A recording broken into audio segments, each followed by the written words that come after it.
Good evening, everyone. Thanks for tuning in. Before we go further, please like this video and subscribe so you don't miss any updates. Here's the gist. There is a developing story about Simon Ekpa. You may have heard the headline. Breaking. Simon performs excellently prior to appeal court hearings. What's going on? And why people are watching closely?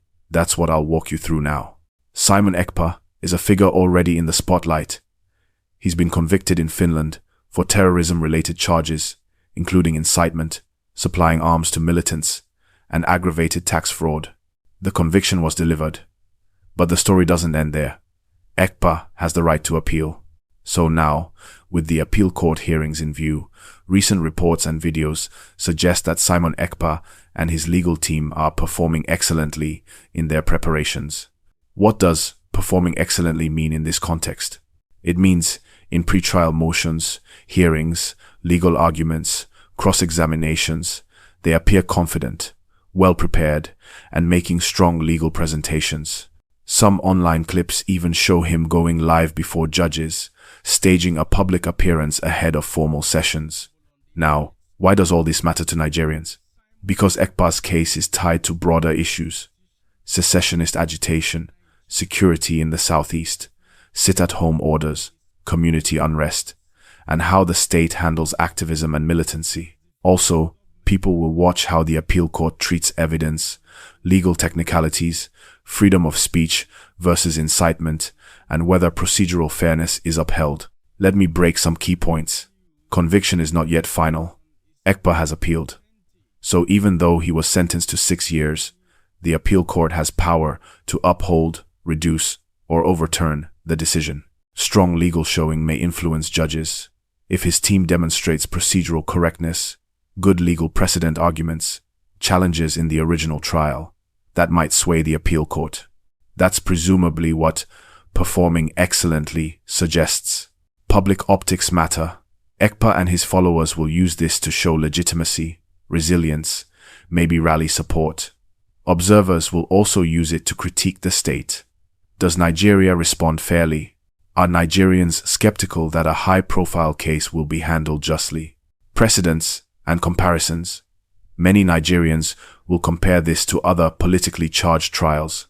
For example, Nnamdi Kanu.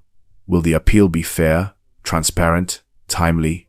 One line of commentary argues that, while Finland acted swiftly in Ekpa's case, in Nigeria, similar cases drag for years. Security and social impact. If the appeal court's decision leans one way, it could affect tensions in the southeast, possibly influence how communities respond, either calming or further agitation. As I speak, many are watching video clips of Ekpa's court behavior, his lawyer's strategy, the way questions are answered, all scrutinized by supporters and critics.